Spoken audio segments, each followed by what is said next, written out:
We are in the second week of this series called The Way, and I'm excited about it. It's both challenging and rewarding to be studying something for a period of time and to kind of wrap ourselves around that verse from the Gospel of John where Jesus said to his disciples, I am the way, the truth, and the life. And so each week we're kind of focusing on what that all means. Today we're looking at the way that we have been called and the way of that calling, how we walk in the way, from Ephesians chapter 4, verses 1 to 3.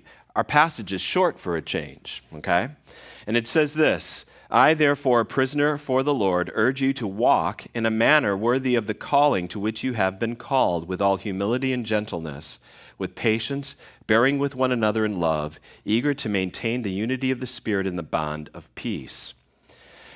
Though it's short, this passage and what's behind it might be simple, but it is profound, and I think it's life-changing when people realize the depth and breadth and width and height of the calling that God has in their lives. So we're wrapping ourselves around this, right? G.K. Chesterton said this one time. He said, the Christian ideal has not been tried and found wanting. It has been found difficult and left untried. What he said a couple hundred or 100 and some years ago is still true today. A lot of people hear the words of Jesus and keep him at a distance and think about it from a distance and go, isn't that interesting? That might be nice. I like some of what he has to say, but Jesus doesn't give us that option. Jesus says, I am the way, the truth, and the life. And when he says those words, he's calling to us. He's inviting us into a relationship that's personal and deep and intimate. It's another way that he says, follow me, trust in me, rely on me. Now, like I said at the beginning of the series last week, each sermon is kind of building on each other to an extent. At least that's my intent. I don't know. We're going to try to do that. We're kind of seeing the multifaceted way Jesus is the way, and what is the way that we lead. So each week we're going to be looking at God's ways in our life and how that works, the ways of God and how he calls us to follow. And then we're also going to be seeing the dead ends, the ways that we try to go and how they are dead ends. Today, we're just looking at two aspects of this passage in Ephesians. First of all, the way of calling, as I mentioned, we have been called, versus, I think, the dead end way of a career and thinking about career in our lives. Okay? And then secondly, we're talking about walking in that way versus just kind of knowing about it from a distance. So let's look at the way of calling. I don't know if you realize this. You have been called. You are called by God. Do you realize that? Do you know what the calling really means? You've been called by the gospel.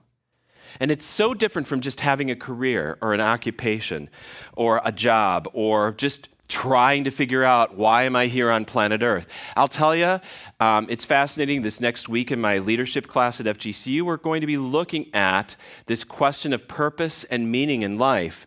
Most people today that I have met, it's been a shift. It's been a shift from 20, 30 years ago to today. Most people are not even asking the question, what is the purpose and meaning in my life? What direction am I really going? Most people are just trying to get a job and to get by and to have a good time.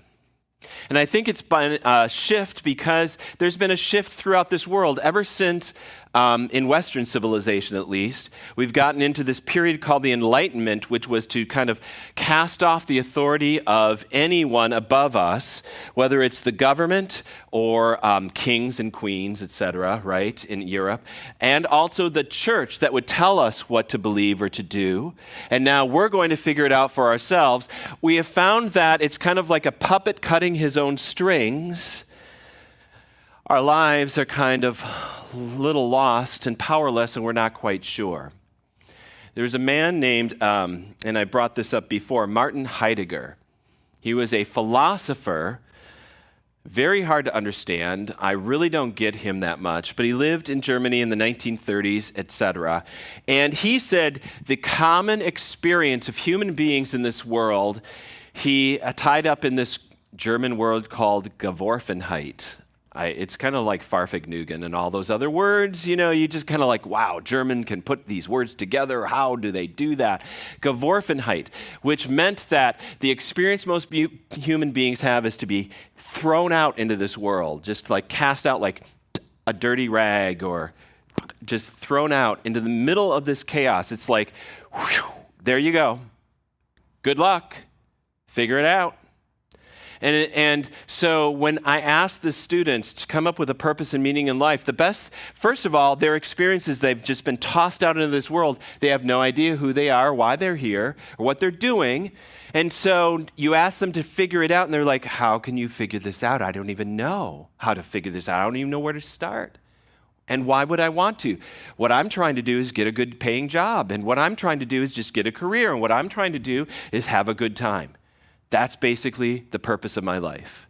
That's about as deep as it gets for the vast majority of people these days. They've given up trying to figure it out because their experience is to be just thrown out into this world, cast out. Good luck. Hope you can figure it out. Okay? Now, Paul would say in Ephesians, for you, you are not thrown out into this world. He says you are sent. He says you have been called by God. Called. You are fundamentally called. Your characteristic of what your human life is about is that you have a calling. You have a divine purpose. You have a reason for being here. You're not randomly thrown out. You are purposely placed. And God has deeper purposes for you than you realize. And it isn't an afterthought or secondary in God's mind. Maybe, human beings, let's figure this out. Oh, maybe I should get them to do something. Maybe I should give them something to do. Not at all. Your calling is foundational. In fact, it happened before God created anything. So you might have asked, well, wait a minute, you say I'm called, but when was I called? I don't remember. I don't recall when I've been called. You probably wouldn't because you didn't even exist when God chose you. That's what Ephesians chapter 1, verse 4 says. It's of a mind-blowing passage. He chose you, he chose us in him, that is in Christ, before the foundation of this world. So the reason God even created this universe, life, the meaning, everything that you see, the meaning of life, the universe, everything, is that he had already said, I'm choosing you. Before God said, let there be light, he actually said, in his mind's eye, let there be Mark and Lisa and Tatiana and Julie and Vern. You get it? He purposely chose you before anything else. He made it specific for the prophet Jeremiah. Now, Jeremiah was a teen, maybe, probably a preteen, when God spoke to him and called him to be a prophet, but it actually happened even before that. So Jeremiah at age 12 or so, can you imagine being called to be a prophet to the kings and queens and royalty and everybody else in all of Jerusalem at the age of 12? Yes, somewhere around there. And this is what God said to Jeremiah in Jeremiah chapter 1. Before I formed you in the womb, I knew you, and before you were born, I consecrated you. So Jeremiah didn't know that. But God did, and then God spoke to him in time to tell him again, I've already called you, I already consecrated you, I already chose you way back before you had a chance to do anything, before you even knew you, I knew you. So you might be saying though, okay, great, so God called us. Before he did anything, he chose us. Why? You get those phone calls? You know, you see the number on your cell phone. I just love it, don't you? It's an unknown number. It's like, okay, you pick it up, and what do you get? A pre-recorded, hello, I'm calling for, right? And it is always a pause, and then it's like, hello, and then it's like, click. Because you know exactly what's going on. They're calling you to get something out of you, to use you. Money, time, we get it all. Ugh. Is that why God called us? Is that why God called? Because it's like he wants to call human beings to do stuff he didn't want to do. He's calling human beings to get something done, the dirty work, while he sits up there, takes it easy. I'm ruling over you, No.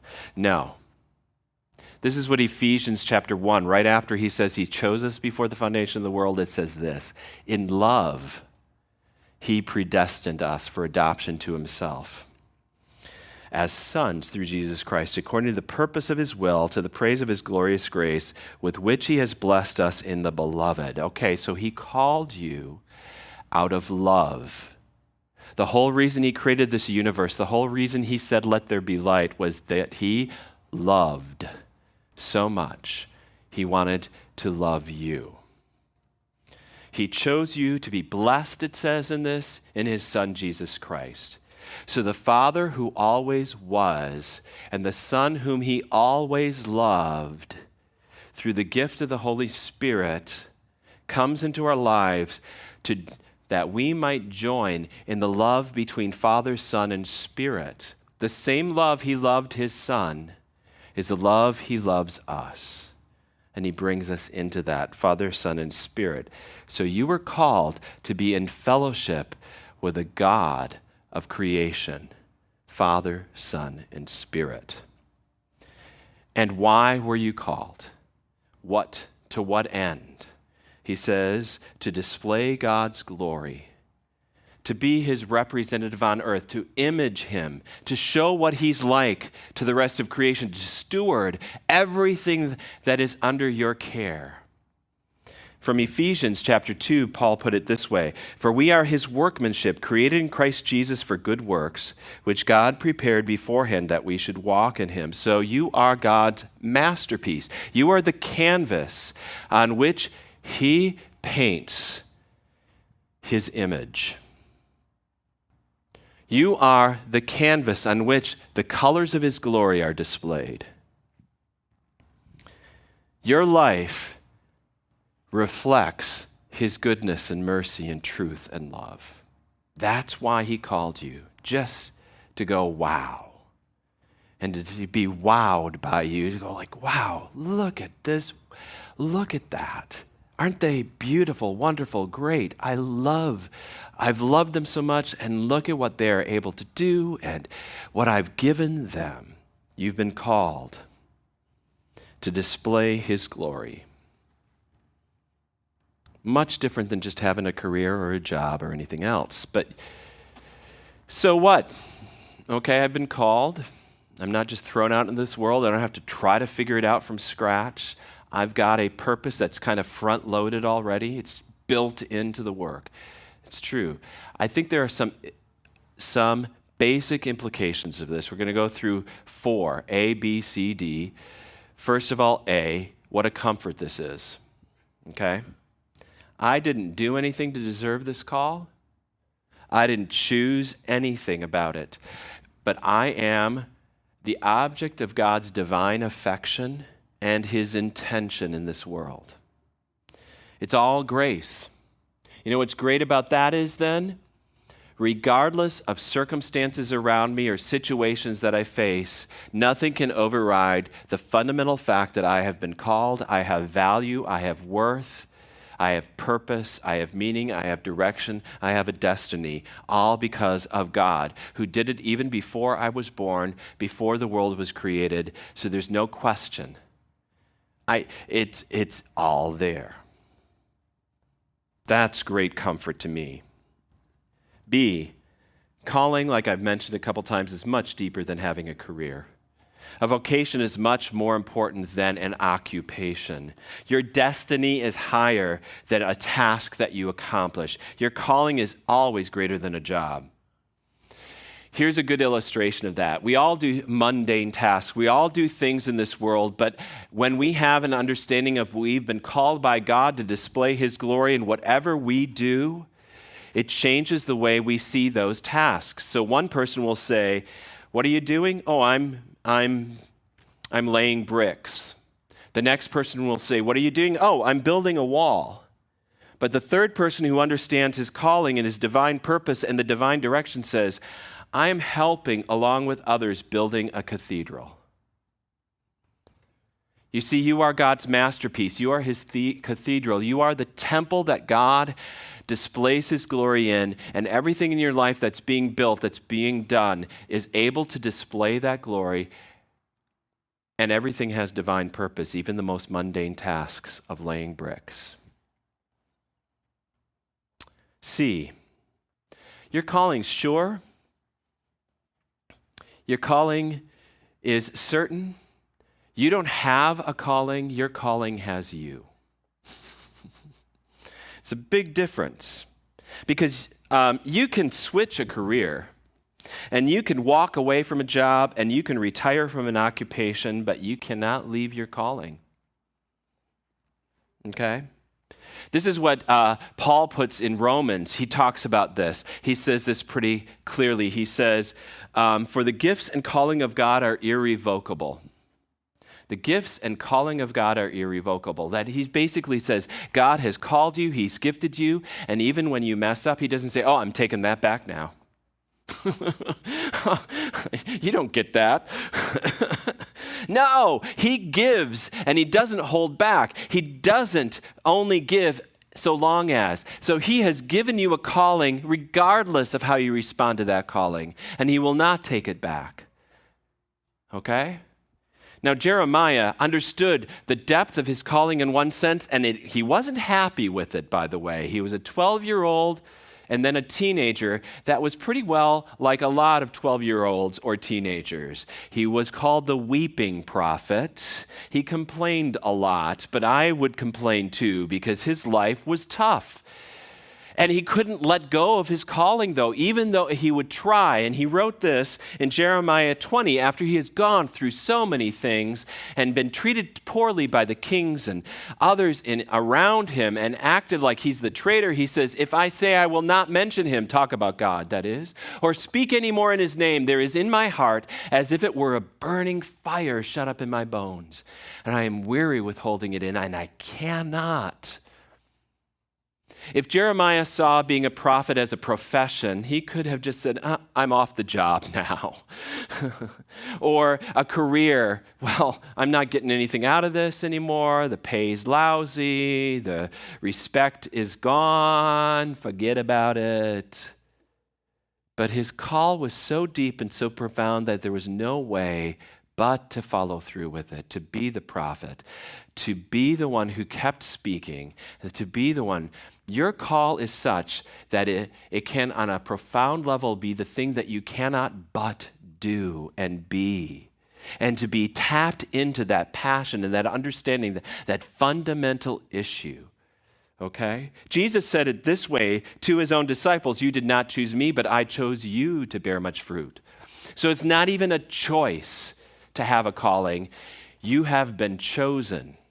And I know that's countercultural. I know that flies in the face of everything that we in the United States believe that we need to have. I need to have freedom to do whatever I want and figure it out on my own. And as many choices as possible, the better. So I need to have 50 choices of mustard in the grocery store, and then I feel good. And I need 150 choices in careers, and I need to do all this. And God says, "No, you didn't choose me. I chose you." And you know why God chose you? He didn't want to leave it up to you. He didn't want to take the chance that you wouldn't choose Him. He loves you enough to say, "Forget about it, you're mine." Isn't that great? That's how adoption works. I don't know if you realize, We don't wait till kids decide if they want parents or not. We make that decision for them, for their good, because we're going to love that child, right? Isn't that great? That's what God has done for us. Your calling is sure. You don't have a calling, your calling has you. Then finally, everyone has a call here. Everyone. I know a lot of people in the Christian church kind of think in these terms. Oh, that pastor, he's got a call, right? He's divine. Please pray for me, pastor, because your prayers get through a lot better than mine. Have you ever heard people do that all the time, right? Well, they're clergy. You know, I'm clergy. Have you heard that term clergy? Right? And I'm just laity. That's what people say. Have you ever heard the term layman or laity? Here's the problem with that. That distinction does not exist in the Bible. It's nowhere in the New Testament at all. There is no place that so the Greek word for clergy is kleros, and it's used as it's actually a lot or an inheritance. This is your portion, right? And when it is used in the New Testament, every time it's used of everyone who's following Jesus. Not just one or two. Never a separate group of these people over here are kleros or clergy, and the rest of y'all aren't. Never. And it's true also of the word Laos. It's not the country Laos. That is the Greek word for laity or people. And whenever that word is used, it's used of everyone who's the people of God, without distinction. So there is no way to say I'm just laity and that person's clergy. They're the professionals and everybody's an amateur, by the way. Every one of us. We're always working on this. No one's a professional. I may get to do this and be paid for it, and the church has decided in that sense often to have set aside some people who, instead of having to work other occupations all the time, are able to do this full time in a sense, this ministry, but every one of you is called. There is no one who has a smaller call than Billy Graham himself has been called by God. Do you realize that? Every one of you. Mother Teresa did not have a greater call than you did. No one has a greater call than you. Well, maybe one. Jesus. Did you realize he was called? He lived out a calling. And his calling wasn't for prestige or dominance. It wasn't a calling to kind of be royalty over everybody. The book of Isaiah, through the prophet Isaiah, God says this, I am the Lord, I have called you in righteousness, I will take you by the hand and keep you. I will give you as a covenant for the people, a light for the nations, to open the eyes that are blind, to bring out the prisoners from dungeon, and from prison those who sit in darkness. Jesus was called the servant of the Lord, and this was his calling. God called him, his own son, into this world in a position of service and humility, to be a covenant that is a promise to the people of God's love and mercy and grace and truth. And he walked in that way when it didn't pay anything. Regardless of how many people were following or lauding him or praising him, when he faced great opposition, when everything around him was against him, he followed the calling and it brought him all the way finally to the cross. And he fulfilled his calling by dying for us and rising again. You see, when it says, in him, he chose you before the foundation of this world, in Ephesians chapter 1, it's saying that God chose to send his son before he started creation to sacrifice himself so that he could call you personally. And that is why Paul says in this passage to walk in the manner worthy of the calling to which you've been called. Walk in the way of your calling. That's our second point today. I love how Eugene Peterson says it. To follow Jesus is as much or maybe even more about feet as it is about ears and eyes. You know, that's why I said it's totally different than just knowing about Jesus. Being called by Jesus and walking in the way is a whole way of living, that you're living in response to the grace of God, that you are engaged in activities and service and in attitudes and everything. To follow Jesus is much more about not just hearing about it or seeing it, but accomplishing it and doing it. Feet. It's why we have home huddles here at Thrive, where we are trying to engage with each other in community to learn about our calling. And we ask two basic questions in those home huddles time and again. What is God teaching me, and what am I going to do about it? What is God teaching me? What am I going to do about it?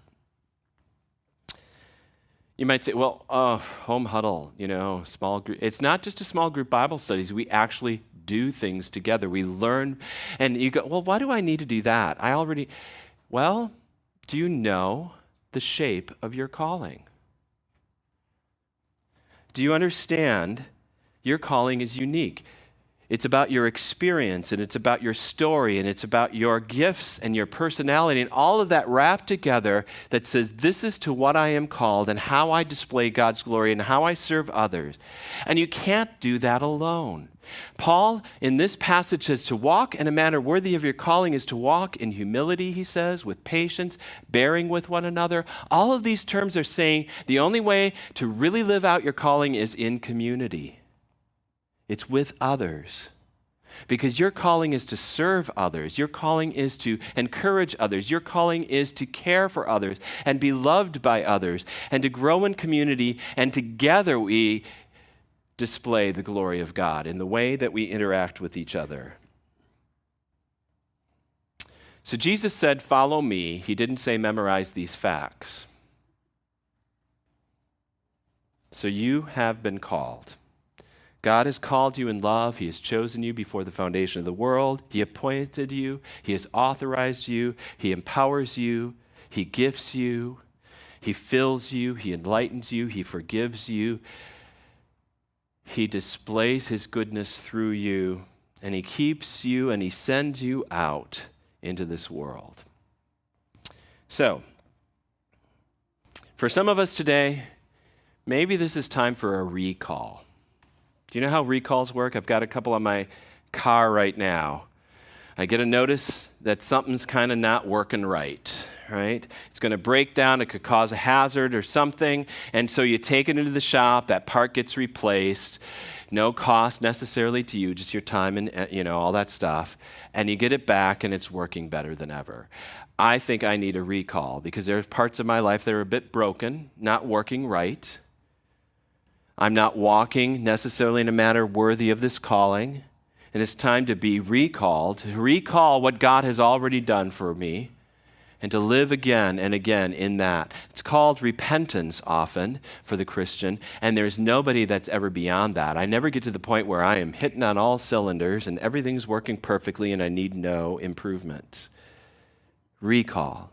So maybe today, thinking about the depth and breadth and height and width of your calling, it's time for a recall. But for some of us, it might be the first time you've ever even heard the idea that you've been called by God. Maybe you've been bouncing between jobs. Maybe you've been trying to figure things out. Maybe you've been just going from one relationship to another or one thing to another. Maybe you've been trying to be good, or you've been just trying to just find something that's fun in life, but you don't realize that there's a deeper purpose or calling and that God has called you to something greater than you would ever imagine. This is your turn, your chance to respond to Jesus saying to you right now, I am your way, I am your truth, I am your life. You are mine, I have called you by name. And you can just say, yes, Lord. Yes, Lord, here I am.